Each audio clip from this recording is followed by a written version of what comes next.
ירושלים עירך רחל, רחל, רחל, רחם נא השם אלוקינו רחל.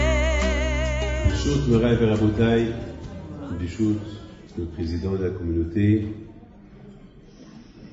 les membres de la communauté, représentants du consistoire, Haouna Haoun Habib, le rab de la Kiyela, Shalib.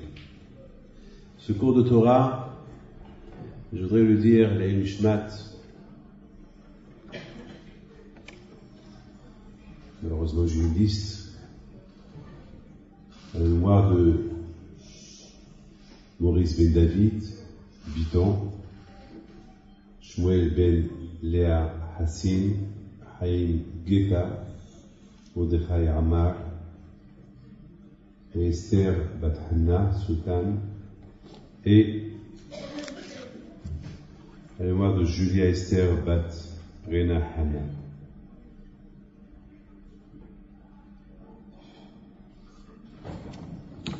Pour la santé de tous ceux qui sont malades.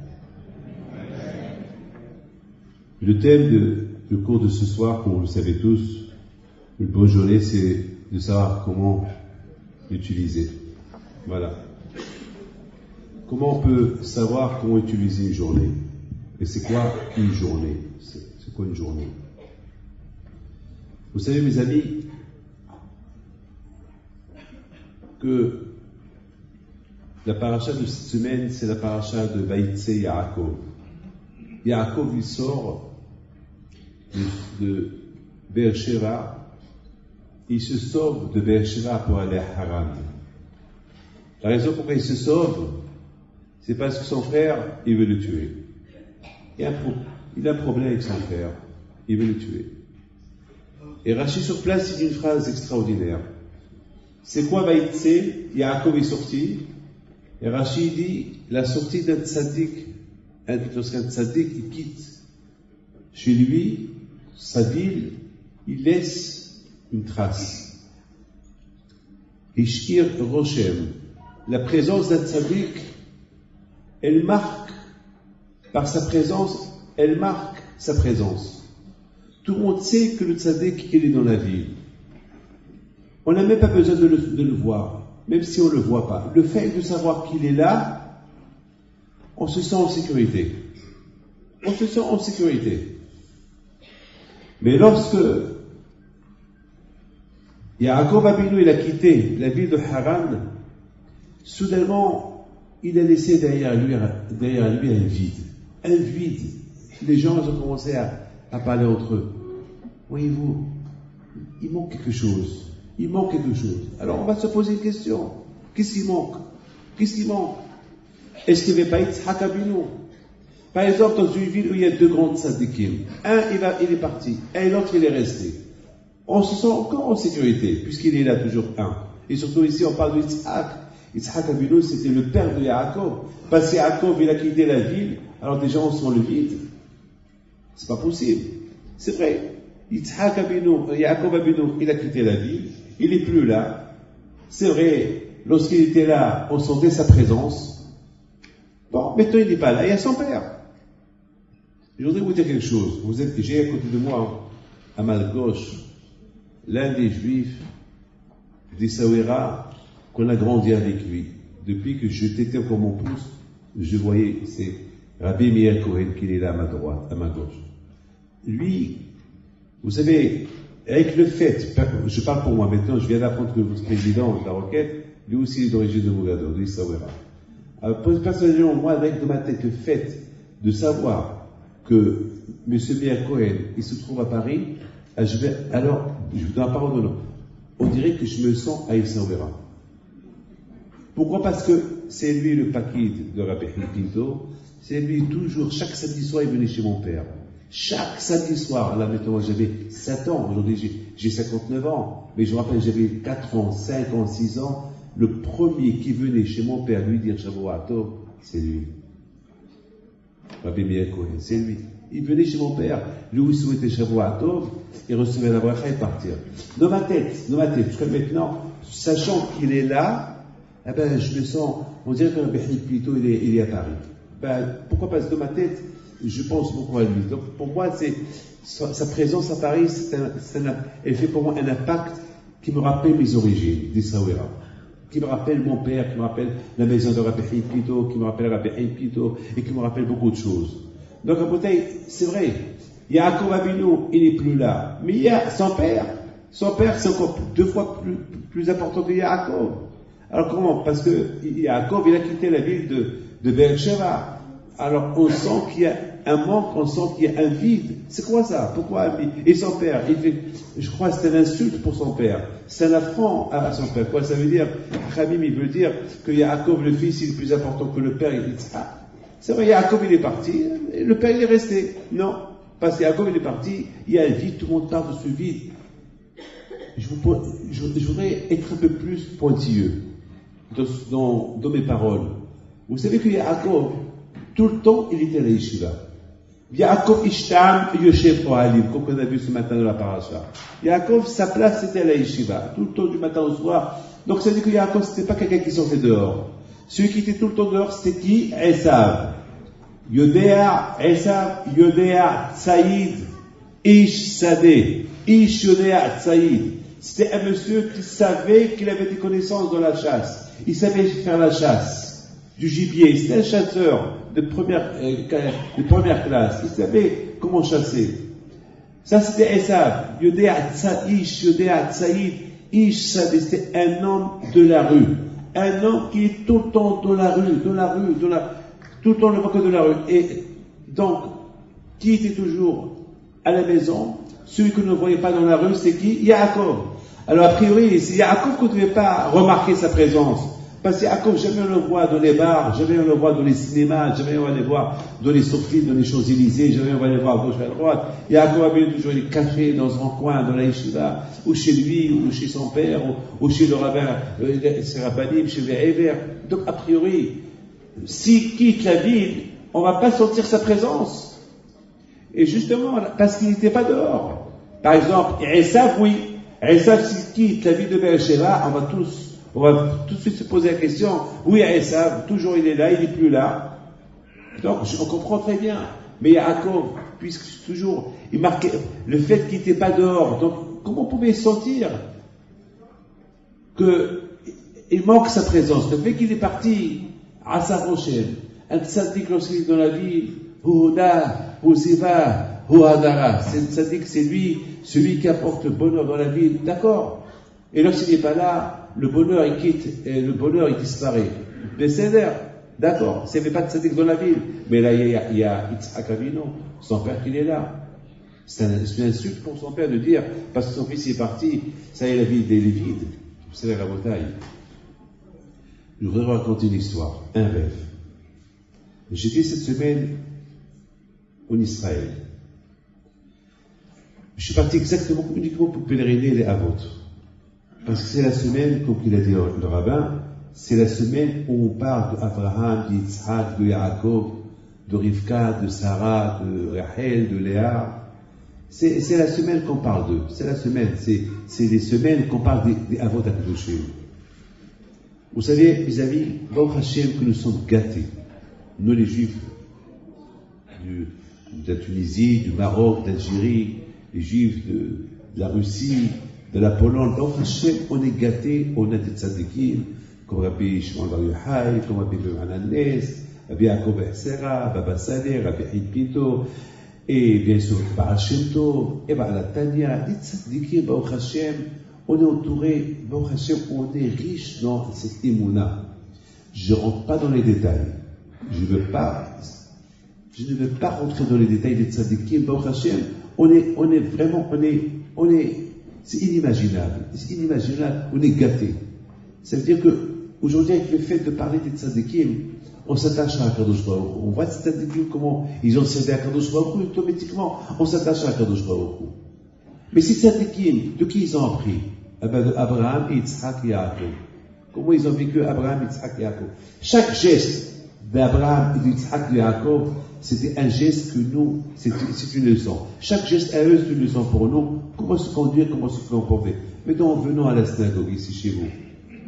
On a passé la Bastille. C'est obligé de passer par la Bastille.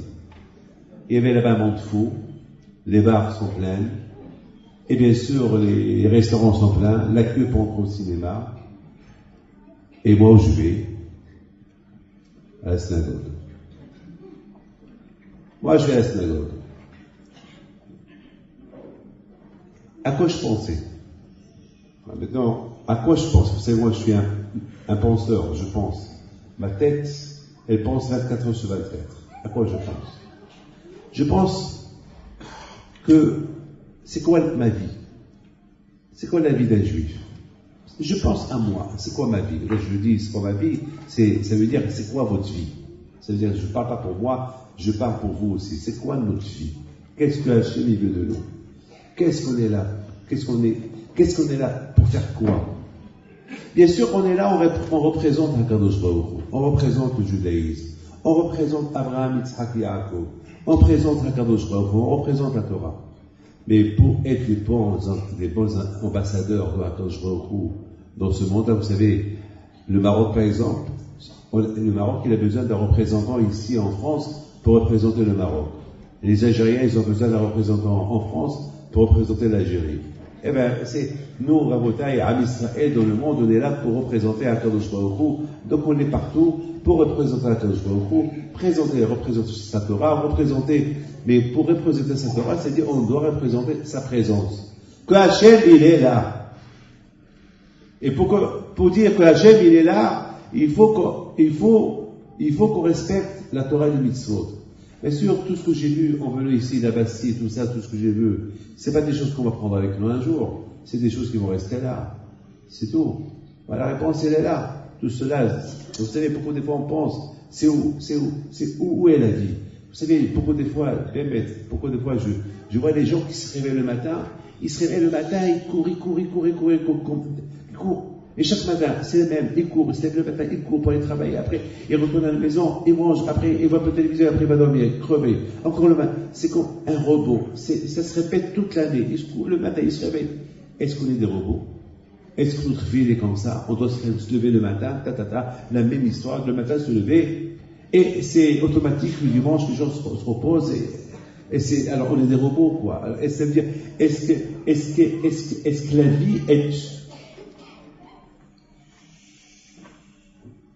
Est-ce que la vie, elle est comme ça? Un animal, je comprends un animal, on va au zoo, on voit, par exemple, des fois je vais au zoo, et je vois le lion dans sa même cage. La cage, elle ne change pas. Il n'a pas d'adresse.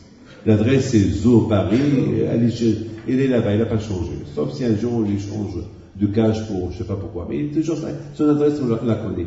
Il se repose, il dort du matin au soir, il se réveille pour manger, après il va redormir, après il se réveille, il crie, il pousse 2-3 cris, il mange, il dort, voilà sa vie. Voilà la vie, voilà. Regardez, en Israël, beaucoup de fois j'observe les chats. J'ai été pèleriné la Behaïm Azoulay à la Vachalom, la Frida. Et là-bas, je dois parole d'honneur, c'était beau, de Habba, dommage, j'ai pas eu un bâtiment pour photographier ce que j'ai vu. Vous savez, aujourd'hui, malheureusement, le commerce des tombeaux. Déjà, il y avait peut-être 200-300 tombeaux prêts. Ils attendent que des clients. Voilà, des tombeaux, déjà, ils sont prêts. Ça veut dire que, voilà, tu vois, tous ces trous-là, ça fait peur, c'est l'angoisse. Tu vois, ils sont vides, voilà, ils sont là, mais ils attendent qui veut. C'est le business. Bon, je comprends, c'est le business, ils sont bien placés. Mettons, il y a des tombeaux qui sont bien placés, ceux qui sont en bas, ceux qui sont en haut, c'est le business des tombeaux. Bon, bien sûr, il y a des frais, etc. Je ne parle pas de ça. Mais maintenant, ce qui m'a le plus, ce que j'ai remarqué le plus, j'ai vu un chat. Écoutez bien. Il y avait un pigeon. Il y avait 10 mètres entre eux. Et je vois le chat, comment il va doucement, il allait sur son ventre pour aller derrière le pigeon. Et j'avais le pigeon, le regarde, il continue sa marche. Et le chat, à un moment donné, il court un peu vers lui, et le pigeon, tout de suite, il s'envole, et il va dans un autre trou. Et le chat encore, il se retourne vers lui. Encore une fois. Et tout cela, maintenant, moi, à quoi je pensais? Je disais, est-ce que ce chat et ce pigeon, est-ce qu'ils savent où ils sont en train de jouer? Ils sont en train de jouer dans un cimetière sur les tombeaux, que peut-être ça va être le tombeau de l'un des deux.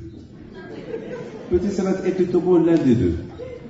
Et à un moment donné, qu'est-ce que je vois? Et j'apprends des choses. À quoi j'apprends. Après, je vous dis ce que j'apprends. Et je vois encore le chat qui court, qui saute, et encore le pigeon, on dirait qu'il rigole, il s'envole. Mais à un moment donné, le pigeon, il a fait un faux geste.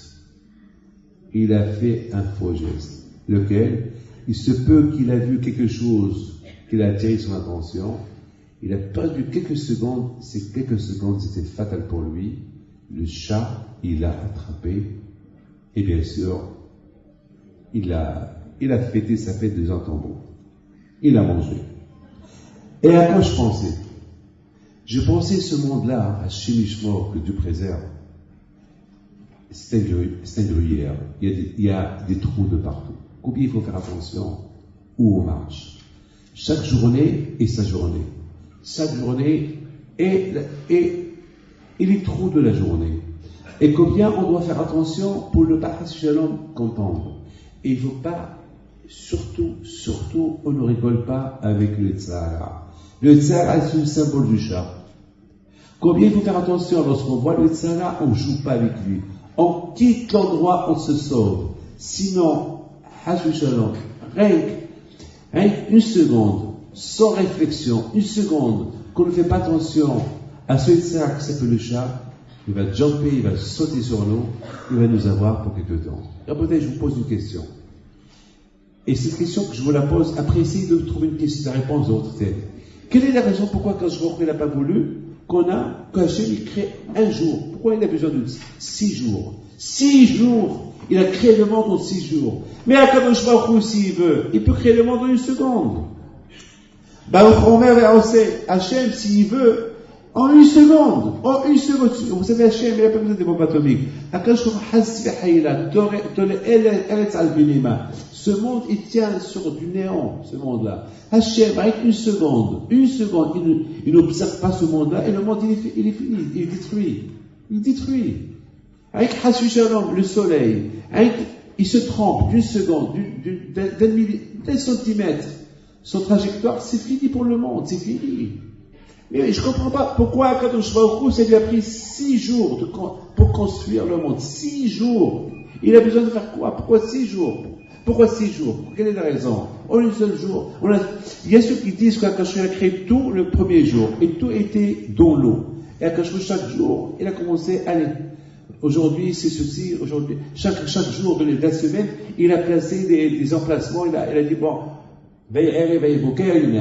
encore 2e jour, 3e, je ne comprends pas, quand je vois 1 seconde, est-ce qu'il a besoin quand je vois? On dirait qu'il a créé pendant 6 jours des mondes et des mondes, il a fallu après 6 jours, il faut qu'il se repose le 7e jour, et encore en commençant le dimanche et lundi. Pourquoi tout ça? On n'a pas besoin, c'est vrai, peut-être nous on a besoin de beaucoup de jours, peut-être nous on a besoin de beaucoup de jours pour faire un travail, mais pour Akadosh Baruch Hu, il n'a pas besoin. Pour Akadosh Baruch Hu, c'est facile pour Akadosh Baruch Hu, c'est très facile pour Akadosh Baruch Hu. Vous savez comment Akadosh Baruch Hu, imaginez-vous qu'Adam souffre. Imaginez-vous comment Akadosh Baruch Hu, il a coupé la mer. En quelques secondes, il change, Akadosh Baruch Hu, il dit plaies sur l'Égyptien. Non, on ne peut pas imaginer Akadosh Baruch Hu, on dit en arabe. En hébreu, on dit Kaviachol. Hachem, il peut tout faire. Il peut tout faire. Parce que c'est lui le patron. C'est lui le balabait. C'est lui. Akadosh Baruch Hu, mieux mal au matarassé. Qui peut dire à Akadosh Baruch Hu, qu'est-ce que tu fais? Akadosh Baruch Hu, c'est lui qui nomme les rois, et c'est lui qui prend les rois. C'est lui qui nomme les présidents, et c'est lui qui nomme les présidents. Et celui qui peut arrêter le fonctionnement d'un président. C'est Hachem c'est lui qui fait les naissances, c'est Akadosh qui donne la richesse, c'est Akadosh qui donne tout. Et c'est Akadosh il renouvelle la création du monde chaque jour.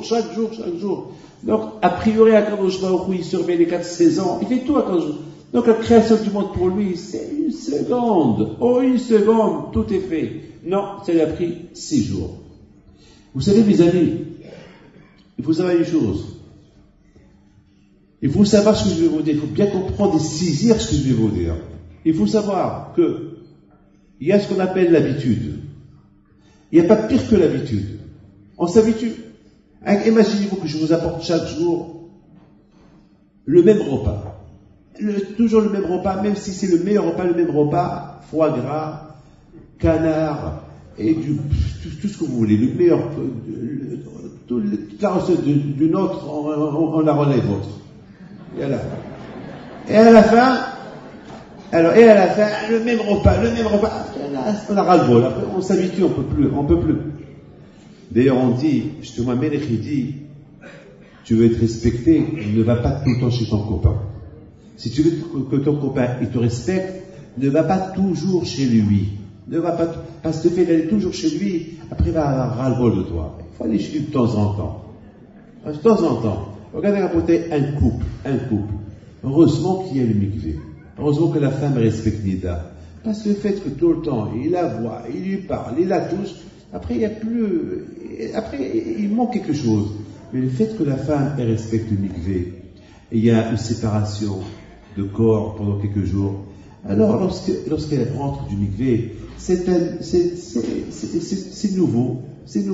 Regardez mes amis, le matin, est-ce qu'on est des robots? On n'est pas des robots, on est des êtres humains. Un robot, on le programme. Il fait son programme, selon son programme, il fait ce qu'on lui demande de faire. Nous, rapporteurs, on n'est pas des robots, on est des êtres humains. Et c'est ce que Hachem, il a voulu nous montrer. Il a voulu nous enseigner. Hachem, il a voulu qu'il y ait des jours. Il a voulu qu'il y ait des semaines. Fin de semaine, Shabbat. Il a voulu qu'il y ait Rosh Chodesh. Il a voulu qu'il y ait des fêtes. Il a voulu qu'il y ait des années. Après Rosh Hashanah, et on recommence la nouvelle année. Hachem, il a peur de ce qu'on appelle l'habitude. Parce qu'on s'habitue toujours, c'est le même jour, c'est le même, toujours, Rishon, dimanche. Alors, après, on n'aura pas le plaisir de la journée. On ne va même pas utiliser notre journée, on va même pas savoir comment utiliser cette journée-là, parce que ça va être une journée de robot. Voilà. Une journée, c'est le même. Mais le fait qu'il y a 6 jours, alors il y a toujours quelque chose à faire. À 6 jours, il y a dimanche j'ai à faire, lundi j'ai à faire. Mais imaginez-vous que c'est le même jour qui ne se termine jamais. Un jour qui ne se termine jamais. Alors un jour qui ne se termine, on va avoir ras-le-bol, on va devenir comme des fous. On va même pas savoir comment. C'est la raison, c'est pourquoi Joël a fait. Il a créé la nuit. Pourquoi il a créé la nuit? Pour qu'il y ait un stop, pour redémarrer une nouvelle journée le lendemain. C'est important pour on redémarre la journée le lendemain. S'il n'y avait pas un stop de la journée, alors l'homme il peut devenir déprimé, il va même se décourager, il n'aura pas de sens à la vie. Le sens à la vie, pour pouvoir utiliser nos journées, parce que c'est important une journée. Hachem il a voulu, il a créé, il a séparé les journées. Il a créé 6 jours qui se renouvellent chaque semaine. Pour que chaque jour, on a un programme, un nouveau, le programme de la journée. À tel point que Hachamim nous disent une phrase extraordinaire. Le Hachamim nous disent sur Abraham Avinu. Mais Abraham Zaken Baba Yamim. C'est quoi Abraham t'es vieux, Baba Yamim, il allait dans les journées. Et Hachamim ils disent que Abraham Avinu et Sarah Avinu et les Avot HaKadoshim, les patriarches, ils n'ont jamais raté une journée. Chaque journée pour eux c'était une nouvelle journée. Et pourtant, les journées sont les mêmes chez eux. Non. Chaque jour, c'était une nouvelle journée chez eux. C'est une nouvelle. D'ailleurs, le matin, on se réveille, qu'est-ce qu'on voit? Le soleil qui brille. Et après, c'est la nuit. Oh, ça coupe la journée. Maintenant, le matin, encore la journée. Donc, il y a ce qu'on appelle Hadashim la Bekarim. Les journées se renouvellent. Et pourquoi Hachem a voulu que les journées se renouvellent? Eh bien, justement, parce qu'il veut que chaque jour, on lui donne un titre de la journée. Ces jours-là, c'est dimanche, avec le programme de dimanche.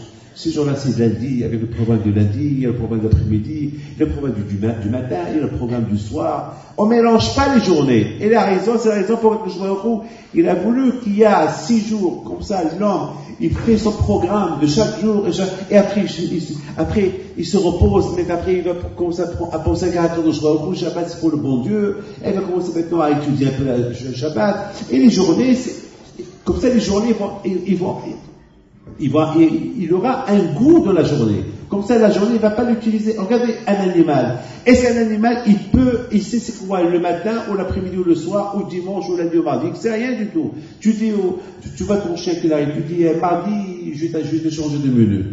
Il va te dire, il va te regarder. Et il va rien comprendre. Mercredi, je te change de menu. Il va rien comprendre. Qu'est-ce qu'il sait de mardi, mercredi, jeudi? Rien. Attends, il y a tout. Donne-lui qu'à manger. C'est tout. Donne-lui qu'à manger. Il s'en fout. Il n'a pas de programme. Il n'a rien dans sa tête. Est-ce qu'un lion, par exemple, je ne sais pas moi, est-ce qu'il y a un menu, qu'on lui pose un menu, et il va choisir, il va te dire, il voit le menu, il va manger le menu. Il va manger le papier, il va rien comprendre. Et même s'ils sont dans ce menu, tu lui mets les girafes, tu mets la viande qu'il adore, et la viande qu'il adore, il ne comprend rien, il ne sait pas. Donne-lui à manger, c'est tout. Il ne connaît rien dans ce domaine. Nous, l'être humain, non. L'être humain, quand je vois au fond, il veut que l'être humain, il s'adapte à ne pas rater ses journées, à utiliser ses journées, à prendre profit de chaque jour. Vous savez que s'il est David Ameller, une phrase extraordinaire. Aïe, aïe, aïe. Il dit David Ameller, c'est une phrase super. Il dit David Ameller,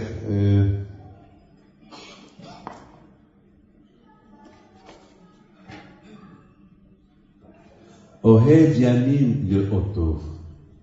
Un passage qu'on lit chaque Shabbat matin. Ohev Yamim le Otov. C'est quoi Ohev Yamim le Otov? Aimer les jours. Et si tu aimes les jours, alors tu verras bien. C'est quoi ça? Le Ot Yamim, Ohev Yamim le Otov. Tu aimes les jours? Eh ben, tu vas bien voir. Vous savez, Rabotai, comment on peut aimer les jours? Ah ben, je suis obligé de vous raconter quelque chose qui s'est passé cette semaine. Cette semaine, on était en Eretz Israël, on a été pèleriné les Tzadikim, Abraham, Yitzhak, Yaakov. On a été pèleriné mon père à Ashdod. Et bien sûr, c'est pas facile de pèleriner les Avot. Vous vous rendez compte, lorsqu'on se trouve devant la Me'ara de Sarah Imenu.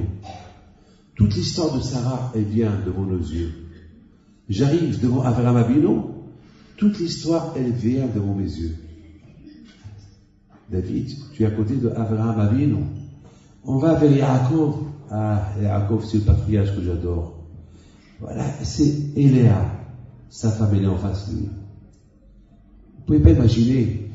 Après, on termine, on va chez Rachel. Alors la Rachel, je l'appelle maman. Rachel, c'est Rachel Imenu. Rachel, c'est maman. Kol barama nishma. Rachel mebacha et banea. Rachel, toujours, elle pleure ses enfants. Toujours, elle prie pour nous, Rachel. Elle est enterrée sur le chemin, la pauvre. Elle est morte jeune, t'es belle. Elle est morte, la pauvre. Quelle souffrance il a souffert, Yaakov, à la mort de Rachel Imenu. Et Rachel Imenu, je rentre pour pèleriner. À quoi je pense? À Rachel. Maman, prie pour nous. Il dit Rachel Shlomo, il dit que lorsqu'il va pèleriner Rachel Imenu, il lui dit Rachel, ne t'arrête pas de pleurer. Continue à pleurer pour nous. Jusqu'à quoi quand je mors, il nous libère. Continue, ne t'arrête pas. Rachel mebacha et banea. Rachel, elle pleure ses enfants. Alors ne t'arrête pas. Continue de pleurer. Continue, ne t'arrête pas. Boudaï. Et là-bas, on retourne à l'hôtel. Et là-bas, on est parti au Kotel. Après, pour terminer bien une journée de Kudusha. On va au Kotel, on prie au Kotel, et on prie à Kadosh Baruch Hu. Et après, Rabotai, le matin, ma femme elle me raconte et me dit, j'ai rêvé hier soir avec Rabbi Ephraim de Tlemcen, Rabbi Ephraim de Kawa. C'est pas, vous savez, rêver avec un tzaddik, c'est extraordinaire. Mais j'ai dit, comment tu l'as rêvé? En lui? Non, j'ai dit, je l'ai rêvé lui, et j'ai rêvé avec côté de lui Rav Nissi Bijawi, celui qui avait un restaurant, était traiteur aux surprises. Il était là à Paris, il était toujours. À la Bachon, il est décédé, c'est un grand ami de Hacham, il a fait beaucoup de bien, il a écrit des livres. Il y a ses enfants, ils ont fait des Beth Midrash à sa mémoire. C'est un juif qui a souffert avant sa mort, le pauvre. Moi, je témoigne sur lui que lorsqu'il était gravement malade entre la vie et la mort, il étudiait la Torah. Et je lui dis, Rabbi Nissi, pas trop posé. Il me disait, Rabbi David, qu'est-ce qu'il me reste à vivre? Qu'est-ce qu'il me reste à vivre? Tant que je vis, je vais étudier. Ah, je n'ai rien dit, je l'ai laissé continuer à étudier. Alors je dis à ma femme, et alors, qu'est-ce qui est arrivé? Elle me dit, j'ai pas voulu te réveiller, mais chaque fois je disais, je répétais le rêve pour ne pas que j'oublie, et je priais que Hachem il fasse avec nous des nissim, des niflaot, des miracles. Très bien. Je me lève pour aller à la prière, et la femme de Rabbi Nissi Bijawi qui vient nous rendre visite. Je lui dis, c'est super, ça tombe très bien parce que ma femme est arrivée avec votre mari il y a quelques heures, elle m'a raconté ça. Elle me dit, ah bon, je descends, je vais à la synagogue, et de la synagogue on devait partir une bar mitzvah, et je rencontre là-bas le fils de Rabbi Nissi Bijawi, et il me dit, Rabbi David, vous savez que j'ai eu un garçon, et je l'ai appelé Ephraim. Je suis bizarre. Ma femme, elle rêve avec Rabbi Ephraim El-Kawa, le Rav de Tlemcen. Elle rêve avec ton père. Je vois ta mère, je te vois toi, et tu me parles de ton fils qui s'appelle Ephraim, comme le rabbin qui a rêvé ma femme. Bizarre. Mais il n'y a pas de bizarre chez nous. Il n'y a pas de bizarre chez nous. J'ai accepté. Je dis, il y a un message là. Tout de suite, une heure plus tard, il me rappelle Rav Ariel Bijawi, Rabbi David, et tu sais le plus beau? Je dis quoi? Il me dit, hier, c'était la Hiloula de Rabbi Ephraim El-Kawa. Je savais dire que ma femme, elle a rêvé avec Rabbi Ephraim El-Kawa sans qu'elle le savait, et c'était le jour de sa Hiloula. C'est quoi le message? Je ne connais pas. Mais comme il a dit le rabbin tout à l'heure, nous les juifs, lorsqu'on parle d'un tzaddik, chaque tzaddik c'est un message. Chaque tzaddik, c'est un message. Et c'est quoi le message de tzaddikim? Se renforcer dans la émouna. Se renforcer dans la émouna. Parce que ces tzaddikim, ils ont aimé chaque jour. Au rêve Yamim. C'est quoi la journée d'un tzaddik? Et c'est quoi la journée d'un commerçant? Et c'est quoi la journée d'un juif? Et c'est quoi la journée d'un opticien de la rue? Les journées, a priori, écoutez bien ce que je vais vous dire. Ceux qui considèrent les journées comme je me lève le matin, je mange, je travaille, je rentre, je dors, cinéma, je peux vous dire que ce n'est pas des journées. Ça, c'est des journées, ce qu'on appelle des journées vides. C'est des journées vides. Des journées vides, des journées de bagarre, des journées... Ils n'ont aucun sens. Comme malheureusement, beaucoup de gens qui disent « Ah ben, j'en profite de la vie, plus tard, je vais mourir, et voilà. » Et puis c'est fini. Mais nous, non. Donc, le mot « mourir », on ne veut pas entendre ce mot « mourir », parce qu'on ne veut pas mourir. Surtout un juif ne parle pas de la mort. Pourquoi? Parce que, pour moi, par exemple, prenons Moshe Rabbeinu. Il avait 120 ans, 120 ans. Qu'est-ce que tu veux de plus? 120 ans, ça y est, pas ça suffit. Non, il va encore vivre. Et encore vivre, il prie, il fait 515 prières. Il prie, je vais encore vivre, encore. Je suis en train de je vais encore. Pourquoi vivre? Ça suffit. Non. Est-ce qu'on a vu quelqu'un qui a autant prié comme Moshe Rabbeinu? On n'a pas vu personne prier autant que Moshe Rabbeinu. Les Avot HaKadoshim, Abraham, Yitzhak et Yaakov, ils n'ont pas prié pour autant que Moshe Rabbeinu, pour qu'ils vivent encore un peu plus longtemps. Non, on a vu comme Moshe Rabbeinu seul. Vous savez pourquoi? On n'a pas vu quelqu'un qui a prié pour la vie. David Ameller, il savait qu'il devait vivre 70 ans. Point final. Mais on n'a pas vu qu'il a demandé à Kadosh, on n'a pas vu qu'il a prié à Kadosh, encore un jour, ou 2 jours, ou 3 jours, ou un an. C'est vrai, il ne voulait pas mourir Shabbat, c'est tout. C'est tout, mais il voulait aussi mourir même un jour avant Shabbat. Ça veut dire qu'il y avait un problème avec David Ameller. Hachem lui a dit que tu vas mourir Shabbat. David Ameller dit à Kadosh, s'il te plaît, je peux mourir dimanche à la place du Shabbat. Je veux dire que je vais au fond, non. Alors je mens le vendredi, un jour avant, enlève-moi un jour de ma vie. Là, je dis non, je veux que tu meurs le tabac, c'est tout. Donc on n'a pas vu qu'il a demandé de vivre. Le seul qui a voulu vivre, c'est Moshe Rabbeinu. Quelle est la raison? Pourquoi Moshe Rabbeinu veut vivre? Qu'est-ce qu'il y a? Qu'est-ce qu'il veut vivre autant que... Qu'est-ce qu'il veut vivre? Puisqu'il a vécu, qu'est-ce qu'il veut encore vivre? Vous savez pourquoi? Parce que Moshe Rabbeinu, alayhi shalom, il voulait vivre... Non, c'est pas pour manger les béliers, ou manger ciseaux, ou je sais pas, ou se promener, ou aller faire un tour du monde, ou faire du tourisme en Israël. Non, non. Il voulait vivre pour respecter et faire les mitzvot qui sont liés avec Eretz Israël. C'est tout. Parce qu'il était, pendant 40 ans, il était dans le désert, il est né en Égypte, et toute sa vie, il était en dehors d'Israël. Il sait que marcher 4 pas en Israël, c'est une mitzvah. Faire la shemitah en Israël, c'est une mitzvah. Il y a des mitzvot à faire en Eretz Israël. Des mitzvot qu'on ne peut pas faire ici en France. Il y a beaucoup de mitzvot qu'on ne peut pas les faire en France. On ne peut pas les faire en Amérique. On ne peut pas les faire au Maroc, en Tunisie, en Algérie. Nulle part dans le monde, qu'en Israël, c'est tout. Le juif, il est lié par les mitzvot avec Eretz Israël. Akadosh Baruch Hu, il a collé le juif avec Eretz Israël. Il n'a pas le choix. Donc Moshe Rabbeinu, il voulait aller faire les mitzvot. Voilà la vie de Moshe Rabbeinu. Les tzadikim, chaque jour à eux, c'est une journée de Torah, c'est une journée de mitzvot, c'est une journée, chaque jour elle est pleine, la journée, à tel point que Hachamim ils disent que profite tant que tu es vivant. Le juif, tant qu'il est vivant, il ne peut que profiter des mitzvot. Plus tard, après 120 ans, là-haut, il n'y a aucune mitzvah à faire. On raconte sur le Gaon de Vilna, Alav Shalom. On raconte sur lui une fois, les gens, ses élèves, ils l'ont vu avant de mourir. Il faisait comme ça. Il prenait son talit, il le regardait, il pleurait. Ils ont dit, Rabbi, pourquoi tu pleures?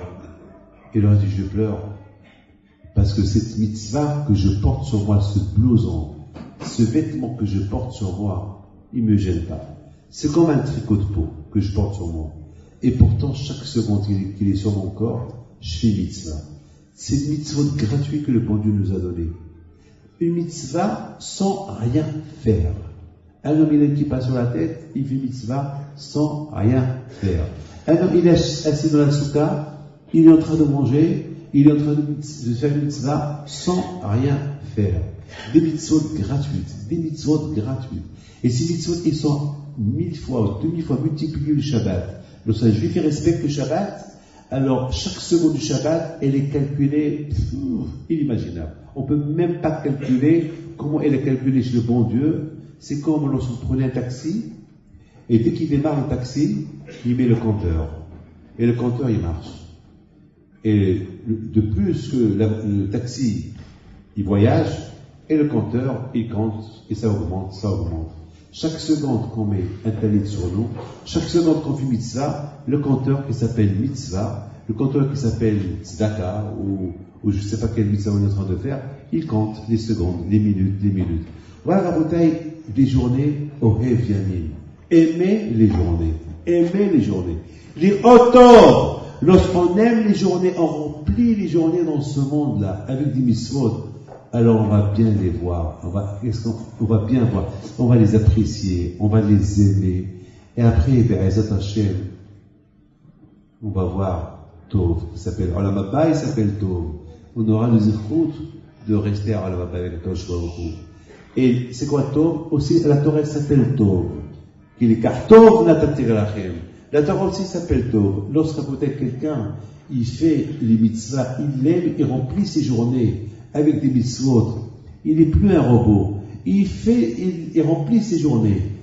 Parce que c'est comme je vous explique tout à l'heure, si on ne remplit pas nos journées avec des choses utiles, on devient inutile. Lorsqu'on ne remplit pas nos journées avec des choses utiles, on devient inutile. Avec manger et dormir et sortir et les vacances et faire ce qu'on veut, c'est des choses qui sont bien sûr, mais à force de les faire, ça devient inutile. Après, on s'habitue.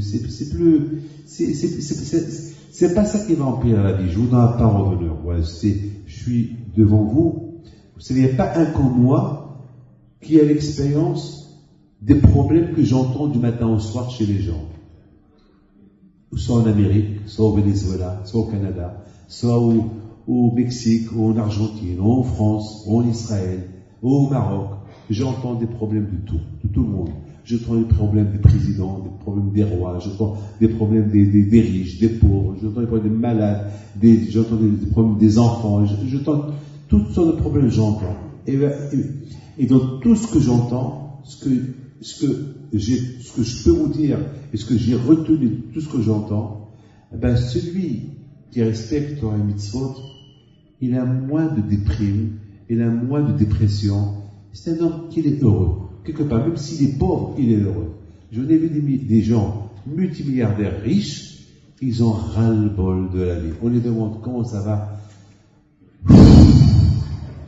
Il y a ce soufflement qui sort, mais il sort, boum, il sort du cœur, il sort vraiment du cœur, il sort des estomacs, il sort.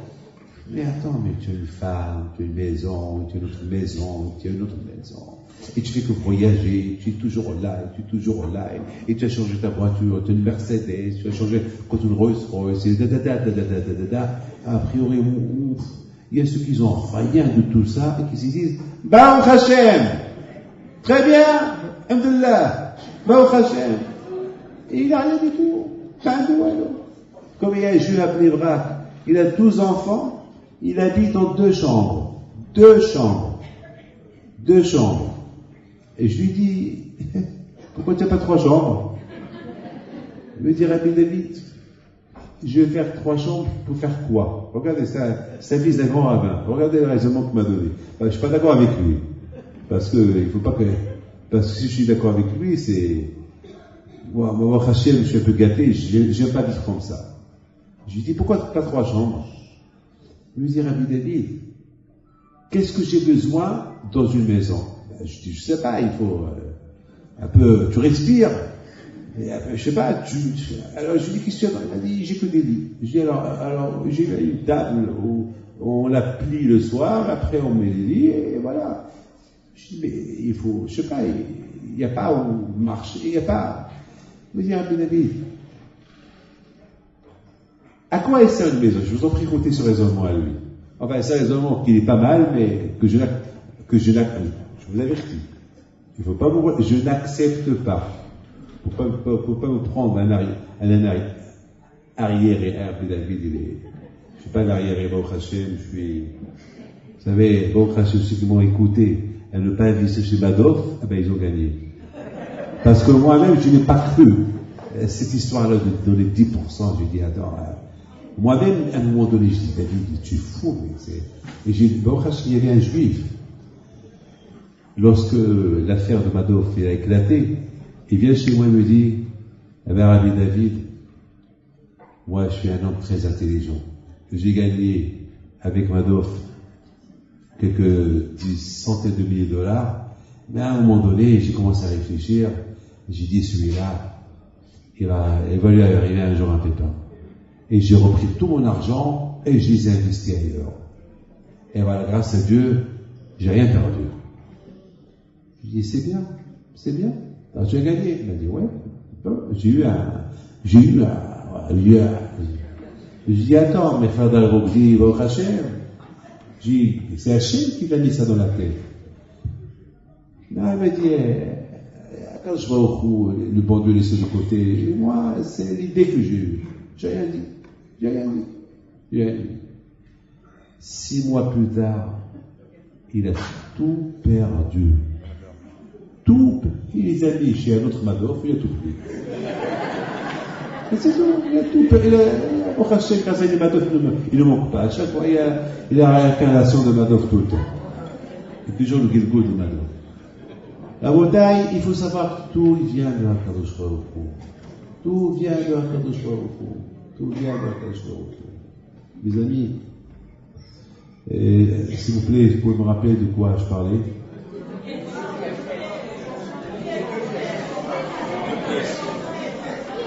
Les Hainara, ça va. Ben, je vous salue. Hein. Vous êtes venus. Je pense que je vais vous donner le micro, vous allez continuer. Parce que j'ai oublié, je vous ai arrêté. Alors écoutez bien. Alors je pose la question, je lui dis pourquoi 2 pièces, pourquoi pas 3? Je lui dis, Rabbi David, si j'ai 3 pièces, j'ai déjà assez pour les lits. Et si j'ai une autre pièce, alors ma femme elle va m'ajouter une armoire, une commode, et elle n'a pas besoin de tout ça. À quoi est sert une maison? Pour dormir? Ah oui, pour dormir. Je commence à le voir. Mais je dis quand même, une maison qui n'a que des lits, ça angoisse. Il n'y a que des lits, ça angoisse, c'est que des lits. Je rentre dans c'est un dortoir, c'est pas une maison, c'est un dortoir. Je me dis, mais ça, bon, Hachem, ma femme ne dit rien du tout. Et c'est bien. Et voilà, il est content, il est heureux. Et lorsqu'il habite dans un palais, qu'il a un palais, rien ne va plus. Ça va. Il n'est pas heureux, il n'est pas content. Vous savez pourquoi il n'est pas content? Écoutez bien les enfants. Lorsque le matin on se lève et on se lève le matin, à quoi on pense? Je me lève, je vais les prier. Aujourd'hui je dépends du bon Dieu. Merci Hachem, tu m'as réveillé. Voilà quoi on pense. Merci à Hachem. Déjà on est content qu'on n'est pas mort, on est réveillé, on voit, on entend, on marche. On bouge les mains. Bah Hachem, déjà, je suis heureux, je fais ma prière, mon petit déjeuner, je vais travailler, j'ai un cours de Torah, je fais attention, ma mitzvah, je ne rate pas, voilà, la journée, elle est remplie, je remplis le vide qu'il y a dans la journée, je le remplis avec des mitzvot. Donc la journée, elle est pleine. Même cette femme-là, qu'elle est à la maison, le fait qu'elle respecte le mikvé, elle remplit la moitié de son mois déjà le fait qu'elle ne touche pas son mari, voilà, elle remplit la moitié, voilà, elle est occupée, elle occupe sa tête pas en faisant des mitzvot. Lorsqu'on fait 3 prières, on occupe la tête pour les 3 prières, on mange cachère, je cherche pour cachère, alors on occupe la tête après on occupe la tête pour préparer le Shabbat, elle est faite. Donc la journée, le mois, la semaine, l'année, elle est remplie. Elle est remplie. Mais lorsqu'il n'y a ni Shabbat, ni Tfila, ni prière, ni mikvé, ni rien du tout, il y a beaucoup de vide dans la journée. Il y a trop de vide. Alors qu'est-ce qu'il y a dans ce vide-là? Ah ben on le remplit en allant à Eilat. On le remplit en allant à la Côte d'Azur. Mais qu'est-ce qu'il y a là-bas à la Côte d'Azur? Zatar, qu'est-ce qu'il y a là-bas? Il y a quoi là-bas? Ouais, il y a quoi? Il y a quoi? Qu'est-ce qu'il y a là-bas? Il y a là, le soleil. Et après, ce soleil, tu le prends avec toi de l'autre monde. Et beaucoup de gens, ils veulent toujours rester bronzés. Alors, change de couleur. Et c'est tout. Ben, c'est tout.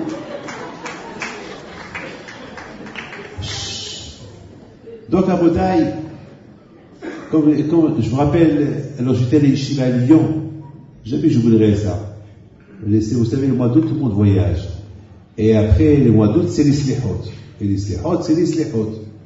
Les slihot, c'est les slihot. Et voilà, mes amis, on commence les slihot. Après 2 semaines de slihot, et après on se prépare pour les Loula de Rabbi Epito et Sawera. C'est toujours septembre, pendant le mois des Loul. Et voilà, mes amis, je vois un qui arrive bien bronzé, et de loin, il me faisait un grand sourire. Et je voyais bien ses dents blanches de loin. Et chaque fois, il me souriait de loin. Et moi, je l'ai vu. Mais j'ai fait semblant, je ne l'ai pas vu. Après, je sors de la synagogue, et il court sur moi avec le grand sourire.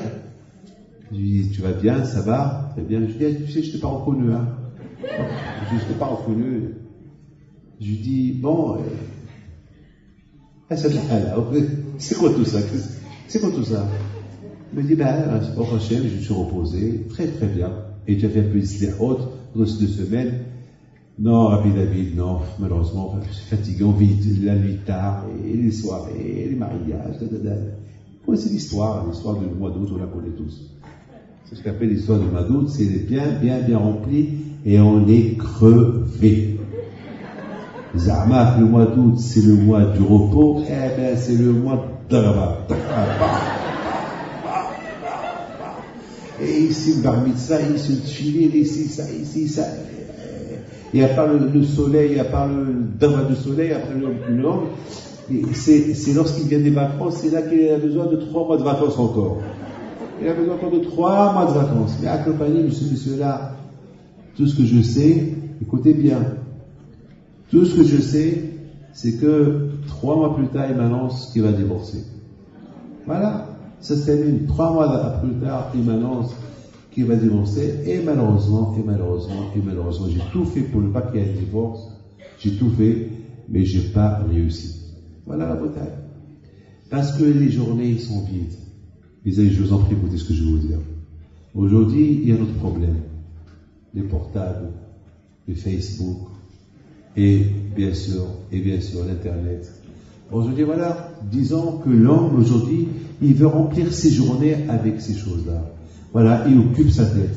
Mais c'est pas ça qui va l'aider plus tard, je m'excuse de vous dire. C'est pas ça. L'Internet, elle est bien pour travailler. Et c'est pas bien pour faire des bêtises avec, pour voir ce qu'il ne faut pas voir. C'est bien pour travailler, c'est normal. L'Internet, c'est quelque chose d'extraordinaire. Le Facebook, je ne sais même pas si c'est bien ou c'est pas bien, je ne sais pas. Tout ce que je sais, il y a eu beaucoup de dégâts, plein de mauvaises choses qui s'arrivent avec. D'ailleurs, même, je ne suis pas là, c'est même plus moi, c'est aujourd'hui, c'est les journalistes, aujourd'hui, c'est l'État, que bientôt vous allez entendre, je n'ai pas le droit de vous le dire, mais je lis beaucoup les journaux, c'est l'État un jour qui va commencer un peu à verrouiller un peu l'Internet et les Facebook, parce qu'aujourd'hui, ça devient catastrophique. Aujourd'hui, ça devient très très grave aujourd'hui ce qui se passe. Aujourd'hui, ça devient grave ce qui se passe. Parce que malheureusement, au lieu d'utiliser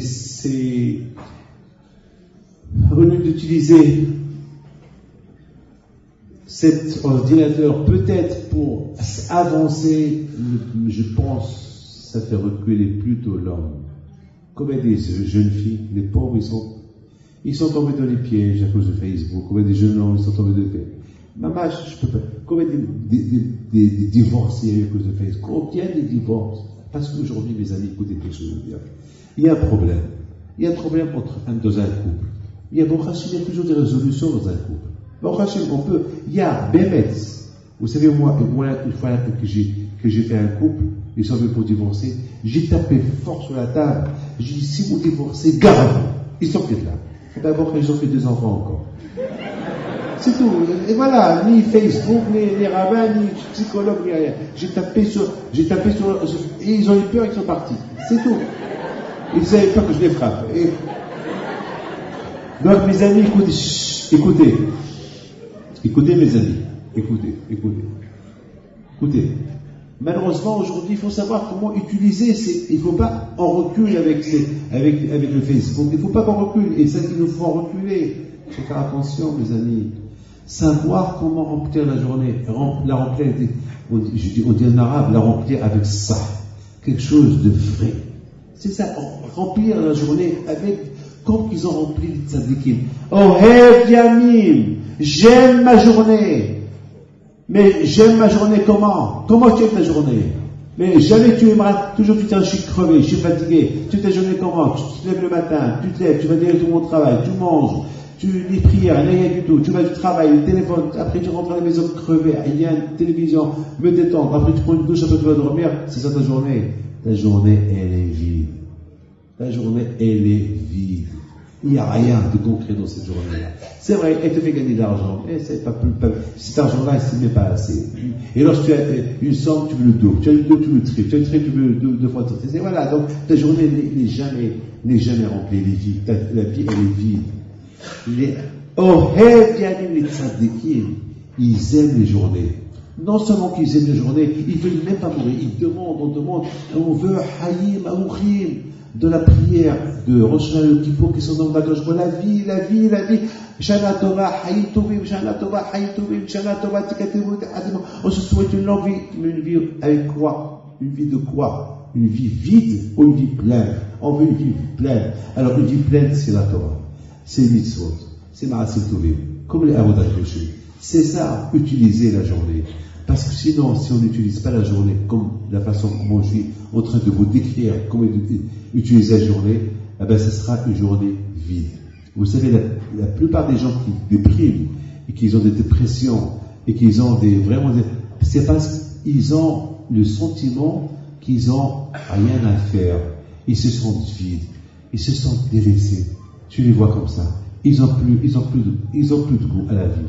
Ils sont pas bien parce que leur vie elle est vide. Il n'y a rien qui remplit leur journée. Il n'y a rien qui remplit la tête. Regardez Baruch Hashem, une maman avec ses enfants, elle s'occupe de ses enfants, elle est occupée à la maison. Et prépare son Shabbat, après il s'est cacherisé la maison, après il s'est ce mariage, toujours, sa tête elle est occupée, toujours. On est occupé, Shabbat, et acheter les vêtements pour la bar mitzvah, toujours, on est occupé, il y a toujours, le mari, il étudie un peu, il y a une éducation, on part Torah, voilà. Par exemple, Arif Shabbat, la veille de Shabbat, voilà, on mange, voilà, vous rentrez chez vous à la maison après la prière. Vous êtes attablés, il y a tout à la table, il y a la salade cuite, Adam al-Hout, il y a le boucha, il y a le poisson, il y a tout. On parle de quoi? Ah, c'est bon. Et alors, après, on parle de quoi? Ah, ça, c'est bon. Après, on parle de quoi? On va peut-être parler de ce qui s'est passé pendant la semaine, et le travail, et après, et ce qui m'a fait, et à la fin, on se lève de la table, avec pas mal de lachonara, on a bien critiqué, et après quoi, voilà, c'est le Shabbat. Le Shabbat, un peu du Divrei Torah, parler un peu de la partie de la semaine, chanter un peu, c'est ça le Shabbat. Shabbat, sentir ce qu'on sent pas dans la semaine. C'est ça le Shabbat. Il y a une femme qui vient me voir cette semaine, ça te déquête. Eh bien, elle me dit, Rabbi David, je viens vous raconter une histoire.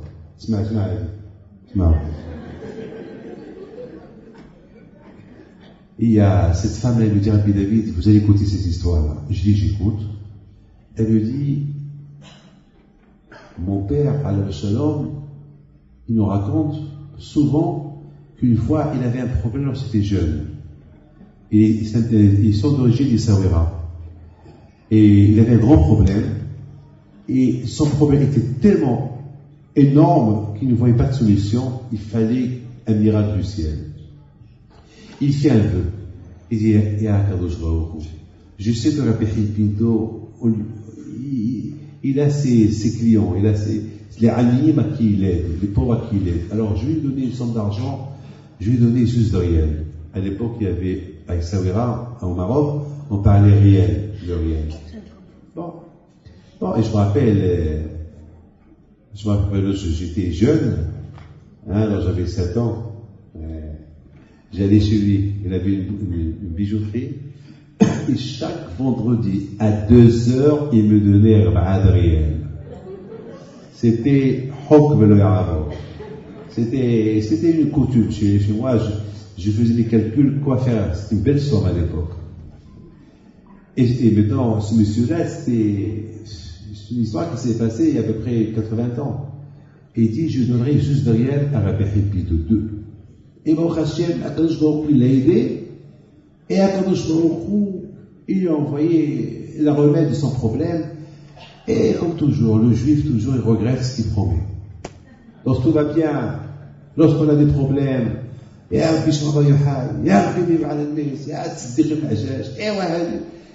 que tout va bien, allez, on se les laisse, allez, on oublie un peu, jusqu'à la prochaine fois. Que cette prochaine fois jamais n'arrive. Alors, Rabotai, il va chez Rabbi Pinto, il change d'avis, il met ses mains dans sa poche, il est Rabbi, ouais, j'ai fait un vœu que je vous donne cette somme. Et Rabbi Pinto, il prend l'argent, il prend réel, il le regarde. Il dit, mon fils, vous faites le réel l'achor, et où est l'autre pièce? Il dit, quelle pièce? Il dit, mais ce matin, tu as fait un vœu, tu as dit que si le bon Dieu est tel, tu me donnes 2, et tu me donnes une seule pièce. Où est l'autre pièce? Comment il sait? Comment il sait? Comment il sait? Comment il sait? Vous savez comment il sait? C'est pas parce qu'il est prophète. Non. Un juif qui remplit sa journée, un juif qui est attaché, qui est connecté avec le bon Dieu, 24 heures sur 24. Sa journée n'est plus sa journée. Sa journée, c'est la journée du bon Dieu. Un juif que tout le temps, il est bon avec le prochain. Il ne critique pas, il l'aide, il dit tu es là, tu veux de l'aide, viens je t'aide, tu veux de l'aide, viens je t'aide, tu veux d'aide, viens je t'aide, tu veux d'aide. Et il fait sa prière. Vous n'avez pas besoin d'être comme moi avec une barbe. Vous n'avez pas besoin d'étudier toute la journée.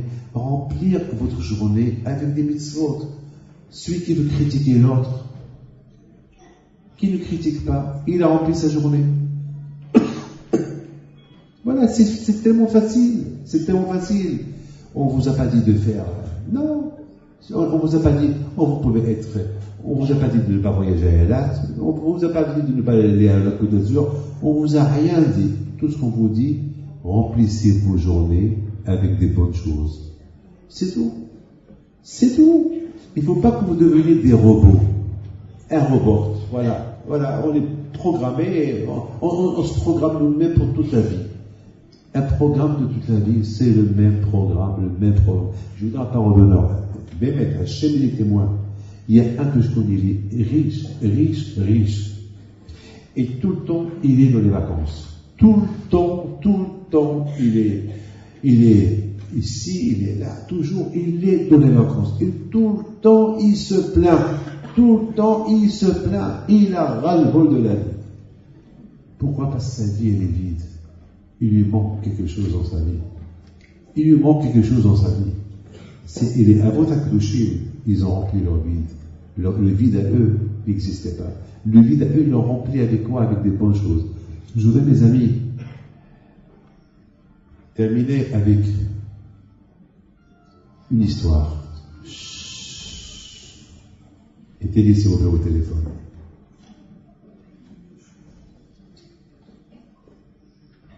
Et après, je réponds à ma question que j'ai posée au départ sur Yaakov et Yitzhak. Mais écoutez cette histoire qui s'est passée à Hong Kong.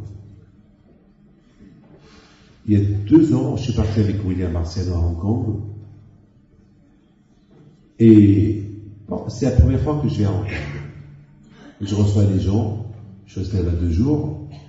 Il y a une femme qui vient me voir. Cette femme me dit, j'ai entendu parler de vous, j'ai vu une bénédiction pour que le bon Dieu, il me pardonne. Je lui ai dit, quelle faute tu as fait? Elle m'a dit, non, une faute que je vais faire. Écoutez, c'est pas de la rigolade. Non, c'est pas de la rigolade. Une faute que je vais faire. Alors je dis, madame, je veux savoir quelle faute tu vas faire. Et si tu penses que c'est une faute, alors, quelle bracha tu veux que je te fais? Le bon Dieu va pas te pardonner. Elle me dit, mais je peux plus. Je dis, alors dis-moi, peut-être je peux t'aider. Elle me dit, j'ai ras-le-bol de la vie, j'ai pas de but. Je dis, alors qu'est-ce que tu veux faire? Elle me dit, j'ai envie de me suicider. Je dis, pourquoi? Tu as un problème? Ça va pas avec ton mari? Non, très bien. Elle a des problèmes de parler à ça? Pas du tout. Écoutez bien. Où tu habites? Il m'a dit, j'habite partout. J'ai une maison à Cannes, j'ai une maison en Israël, j'ai une maison à Hong Kong, on a un avion privé, et mon mari change son avion chaque année, et tout va bien. Tout va bien. Au niveau matériel, il ne me manque rien du tout. Je suis très gâté. Mon mari, il me gâte, j'ai tout. J'ai mon chéquier blanc, je peux faire ce que je veux. J'ai dit, alors, a priori, tu devais être la femme la plus heureuse du monde. Pourquoi tu es malheureuse? À tel point que tu veux te suicider? Mais il y a Rabbi David. Voilà, je vous vois. Et je vois que vous êtes un homme de grande foi en Dieu. Moi, ça me manque. Je n'ai pas cette foi. Je crois et je ne crois pas. D'ailleurs, voilà, je viens vous dire, priez pour moi que le bon Dieu me pardonne. Je crois et je ne crois pas. Je n'ai pas de but, je ne sais pas. J'ai ras-le-bol de la vie. J'ai tout et j'ai rien. Je la regarde. Et j'ai eu de la peine pour elle. Beaucoup de peine pour elle. Je lui dis, ma fille, viens, je vais être ton psychologue pendant 1 semaine, pas plus. Et tu vas voir, tu n'auras plus besoin de moi. Elle me dit, mais non, j'étais chez tous les psychologues. Ça. Je lui dis, non. Chez tous les psychologues chez qui tu as été, c'était pas le psychologue que tu avais besoin. tu avais besoin d'un autre psychologue qui s'appelle Torah. Parce que la Torah, c'est notre plus grand psychologue, c'est la Torah. La Torah, elle nous aide. Lorsqu'on fait mitzvah, elle arrange un peu notre journée, cette mitzvah. Vous savez, mes amis, la foi en Dieu, c'est ça la plus grande psychologie. Celui qui a besoin d'un psy, qui fait mitzvah? Je dis pas faire mitzvah et devenir fou, non. Faire légèrement. Je veux pas que les gens deviennent des super tzadikim. Non, faire la guerre aux parents, faire la guerre avec la femme. Non, tout ça c'est bidon, tout ça. La Torah c'est le shalom. Faire les choses bien. Il faut les choses. La Torah c'est les haïbaïm. La Torah c'est la vie. Le shihibab et le shihamudba. La Torah c'est pas pour faire. Moi je suis contre tous les guerres qu'il y a. Oui, si tu fais pas ça, je te quitte. Ou tu fais pas ça, non, tout ça c'est bidon. La Torah c'est la chinoam. Il faut savoir comment. Et faire adapter la Torah à la maison. Et il faut aller doucement. Et c'est pas, Hachem ne veut pas qu'on divorce. Hachem ne veut pas que les enfants, ils se révoltent contre les parents parce qu'ils veulent faire des mitzvahs, ou ils veulent imposer à leurs parents. Ouais, je veux que tu fasses ceci, je veux que tu fasses. Non. C'est pas comme ça. Il faut aller doucement. C'est pas, la religion, c'est pas comme ça. La religion, il faut aller doucement, progressivement. Surtout chez quelqu'un que c'est maintenant qu'il commence à comprendre, il va pas apporter la dictature à la maison, après que Dieu préserve. Les parents, ils risquent de tout balancer après. Non, il faut aller doucement. Et j'ai dit à cette femme, viens, on va essayer de faire quelque chose. Tu vas commencer à faire le pain d'Erfot Shabbat. Le pain. Et non, regarde, il me dit le pain. Mais je ne sais pas comment faire le pain. Je dis, je sais que tu ne sais pas. Je vais appeler ma femme, elle va me donner la recette. Je te la donne, mais écoutez, je te la donne, et tu vas faire le pain avec la bracha. Il me dit, c'est tout. Je lui dis, c'est tout. Il me dit, vous savez, Rabbi David, je ne respecte pas Shabbat. Je dis, je ne rentre pas dans cette ligne-là. Je veux uniquement que tu fais le pain Shabbat. C'est tout. Et je lui ai faxé, quand je suis arrivé à Paris, la recette. Comment elle fait le pain là, je lui dis, je vous en prie, vous m'appelez la semaine prochaine, dites-moi est-ce que le pain il a réussi, etc. Mais c'est tout, appelle-moi. Elle me dit, il faut penser avec ça, ma vie va être résolue. Je lui dis, écoute-moi ma fille, ta vie elle est vide. Ta vie elle est vide. Toi-même tu dis, tu n'as pas de but. Avec tout ce que tu as, tu n'as pas de but. Viens, on va remplir ta vie avec un but. Avec une mitzvah, le pain. Elle m'appelle une semaine plus tard. Elle était toute heureuse, toute contente que le pain, la halal, elle a réussi. Elle était contente. Elle me dit, c'était bien, j'ai fait la bracha, c'est la première fois de ma vie, j'ai fait la bracha. Et mon mari, il a beaucoup aimé le pain, mon pain que j'ai fait. Et on a fait un bon Shabbat J'ai dit, très bien, ma fille. Maintenant, tu fais encore pareil. Je vous donne ma parole, mes amis. Cette femme, Baruch Hashem, elle vit, elle est heureuse. Je la vois de temps en temps à New York. Elle est très très bien. Baruch Hashem, elle avance petit à petit. Aujourd'hui, lorsque je lui pose la question, est-ce que tu as trouvé un but dans ta vie? Je me dis, grâce à Dieu, chaque jour, une fois je fais un peu de tzedaka, une fois je fais ceci. Et elle a acheté des livres de Torah, elle a acheté des livres, et s'intéresse à l'histoire. Et voilà, elle a trouvé un but, elle a rempli un peu ces gens qui sont dus. Chaque samedi soir, ils sont allés à la Bastille. Chaque samedi soir, ou chaque soir, ou ceux qui jouent les cartes, tout le temps, chaque soir. Quel but ils ont? Moi, je connais des gens au Maroc, là, ils se que le bon Dieu leur pardonne. Je les connais, ça fait 20 ans, chaque nuit, ils jouent les cartes. Il y a ceux qui ont tout perdu, il y a ceux qui ont tout perdu. Ah, c'est quoi le but? Quel but ils ont? Le but, ils n'ont plus de but. L'argent qui était un but, ils l'ont perdu. Qu'est-ce que le reste? But, ils jouent gratuitement. C'est tout. Pour remplir un peu. C'est tout. Ils ont gagné quoi? Mes amis. Yaakov Avinu alav shalom. Ces journées, ils étaient pleins. C'est vrai, il ne sortait pas. C'est vrai qu'il était à Beersheba. Jamais il a quitté Beersheba. Mais on sait qu'il est à Beersheba. On sait qu'il est chez son père. On sait qu'il étudie la Torah. On sait que là-bas, il est chaque jour, elle est remplie de Torah. C'est ce manque-là. Lorsque Yaakov Avinu, il est parti, il a laissé un vide dans la vie, dans cette vie-là. Et son père, c'est vrai, son père, il est vieux. Son père, il est aveugle. Son père, il étudie. Mais il n'étudie pas avec cette jeunesse de son père, de son fils, Yaakov. La voix de Yaakov, on l'entendait dehors. Les jeunes passent, ils entendent Yaakov qui étudie la Torah. Ah, il est toujours là. On passe le matin, on entend sa voix. On passe l'après-midi, on entend sa voix. On passe le soir, on entend sa voix. On passe à 2 heures du matin, on entend sa voix. Cette voix, elle remplissait la ville. Cette voix, elle remplissait la ville de Beersheba. Et les gens, ils disaient, c'est incroyable. Ce monsieur-là, il a presque 70 ans. Il est toujours en train d'étudier. Pas comme son frère. On a ras le de le voir. Il vole, il tue, il viole. Il est partout. Il fait du mal. Quel c'est là? Regarde celui-là. Et soudainement un jour, qu'est-ce qui se passe? On voit que Esav, mais on n'entend plus la voix de Yaakov. Cette belle voix de Yaakov, on l'entend plus. Et ça a fait un vide. Ça crée un vide. Un vide. Il n'est plus là. C'est ça la beauté, ce que la Torah veut nous apprendre. C'est pour ça qu'on dit que Yaakov, l'homme, Yaakov, c'est pas écrit dans la Torah que Yaakov il est mort. Yaakov Avinu, il est vivant. Il est vivant. C'est pas écrit pourquoi? Parce qu'un homme qui étudie la Torah, un homme qui remplit ses journées, un homme qui utilise ses journées, donc faisons des mitzvot, pas qui étudie la Torah, faites des mitzvot, faire du bien, faire du chesed, allez voir un malade, allez voir une vieille femme, la pauvre qui est malade, c'est une grande mitzvah.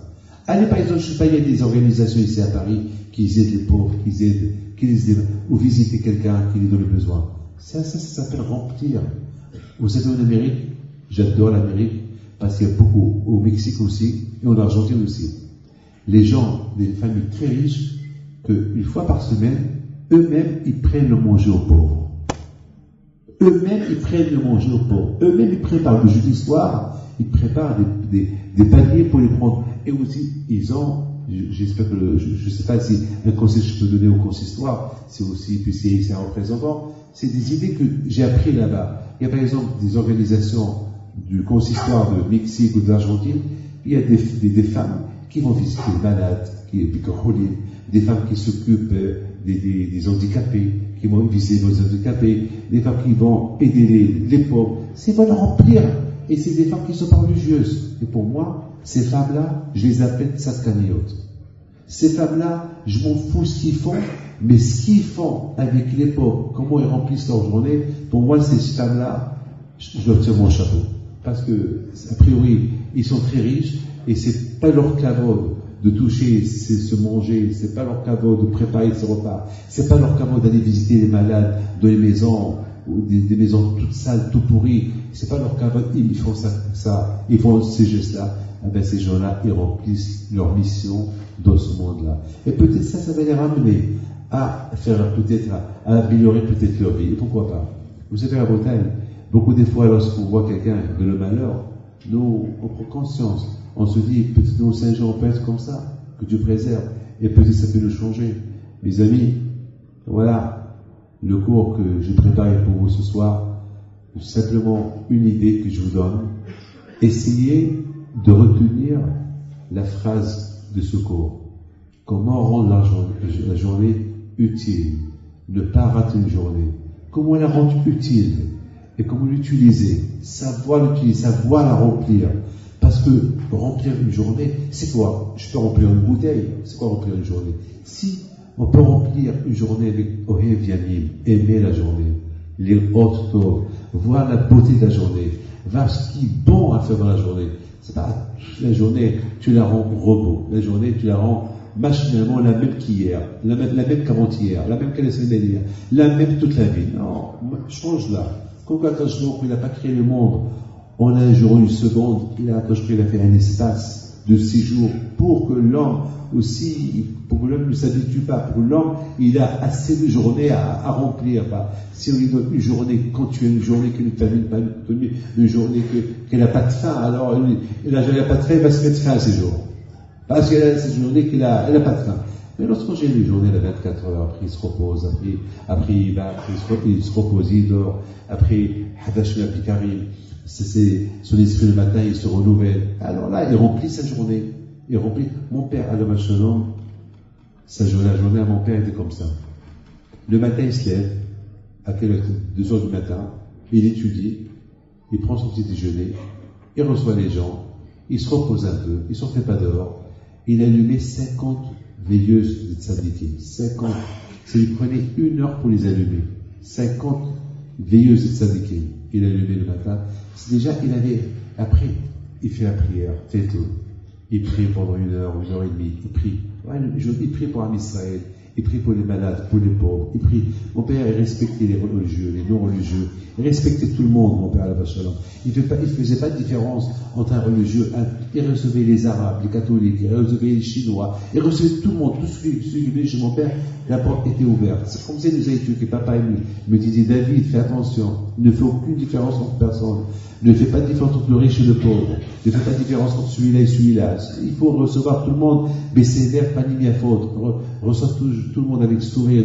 C'est pas un riche, tu donnes priorité, et le pauvre, tu le mets de côté. Non, fais attention. Ne fais pas ça. Fais attention. Fais beaucoup attention. Et c'est des choses qui, voilà comment il nous a pris pour remplir nos journées. On peut, si on veut. On peut. Et on les remplit avec des bonnes choses, on peut. Et la bouteille, comme nos parents, Abraham, Yitzhak, Yaakov, qu'ils n'ont pas raté une journée de leur vie, 1 heure, 1 seconde de leur vie, ils n'ont pas raté. La bouteille, ce que je vous dis, c'est pas facile, c'est dur à accomplir, mais au moins, chacun de vous, il peut dire, bon, ce qu'on retient dans la vie de David, ce qu'il a dit, bon, on va donner quelques temps de notre temps pour le bon Dieu. Et ça s'appelle au moins ce temps, de votre temps au bon Dieu. Au moins, vous avez rempli ce temps. Au moins, vous l'avez rempli. On s'en dit, les kvoa, il faut fixer, kavata itim. La première question qu'on nous pose après 120 ans, est-ce que vous avez fixé un temps pour la Torah? Il faut fixer, c'est pas lorsque j'ai le temps, il n'y a pas de ça. Avec lorsque j'ai le temps, on ne remplit pas le temps. Je répète, lorsque on dit, je fixe un temps pour le bon Dieu, lorsque j'ai le temps, sache, jamais tu auras le temps. Et jamais tu vas remplir ce temps. Il faut savoir fixer. Comme si on a un rendez-vous avec un roi. Le rendez-vous avec le roi, on sait qu'on doit rencontrer le roi. Comme si on doit partir à Tel Aviv. Le vol, c'est à 10h20. C'est à 10h du matin ou à 10h du soir. Si on va 1 heure après, on a raté le vol. Il faut fixer. Il faut dire, je vais remplir cette heure-là. De telle heure à telle heure, je la remplis. Je fixe cette heure-là. Je vais étudier la Torah pendant cette heure-là. Au moins cette heure-là, boum, je la remplis. Regardez un peu pour la télévision. Déjà, il y a un programme, déjà 1 heure à l'avance, on sait à 8h30, il y a les informations. À 9h, il y a un film. Ils remplissent toutes les heures. 24 heures, ils sont remplis. Pour la télévision, c'est rempli. Les Hagdi, les Beko de Shechol, il faut savoir aussi, ça va fixer un temps. Je vais fixer un temps pour Akadosh Baruch Hu. Lorsqu'on fixe un temps pour Akadosh Baruch Hu, ne croyez pas que le bon Dieu il a besoin de notre temps. Il a besoin de ce qu'on lui donne. C'est lui qui nous donne le temps que nous sommes en train de lui donner. Ce temps que nous sommes en train de lui donner, c'est lui qui nous l'a donné. Nous croyons qu'on est en train de faire un plaisir au bon Dieu en lui donnant un temps de notre temps. C'est une erreur. C'est le bon Dieu qui te donne le temps que tu es en train de lui donner. Et tu lui donnes même pas 1% par rapport au 100% qu'il lui t'a donné. Alors pourquoi faire le malin avec le bon Dieu? Pourquoi faire le malin? Pourquoi être malin avec lui? Non, il ne faut pas faire le malin avec lui. Il faut savoir fixer un temps. Et c'est ce que le bon Dieu, il veut de nous. Et lorsqu'on fixe un temps, on réussit dans le temps. Je vous bénis, que tout le monde se lève.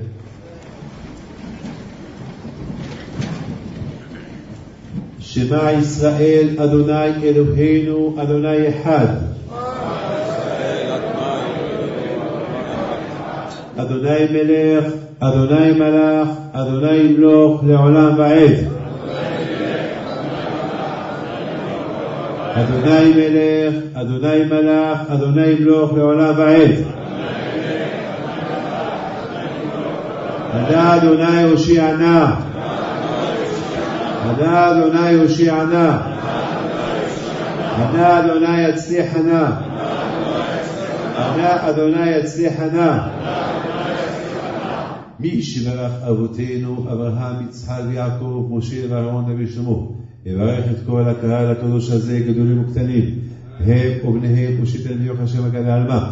הוא יברך אתכם ויזכה אתכם, ישמע אל בקצת אתכם, פעד כל מקוסר והכתב בבת אדוני בשעתכם, וירגן בעדכם, יפרוץ סוכת שלמו עליכם, ותע ביניכם אהבה ואחווה שלום ויעוד, ויישא לאקסינת חינם ביניכם, ויומדי לצרותיכם, לכם הקדוש ברוך הוא רפואה שלמה, וייתן לכם הקדוש ברוך הוא ברכה והצלחה בכל מעשי ידיכם, ייתן לכם הקדוש ברוך הוא פרנסה טובה, ויפתח את לבכם בתורה ובת שמיים, ויהיה לכם ברחמים וכן לרצון ונאמר, הקדוש ברוך הוא protège, que Hachem vous donne la santé, bracha, la tzlacha, la parnassa. Merci pour le président, les rabbanim, tout le Kahal Kadosh qui sont venus. Bisrot והפחית פיתו, soit avec vous, quel רצון, להתבטא מעליכם כל גזרות, קשות רעות, quel רצון, למען אמן. וירחם לו השם אלוהינו רחם על ישראל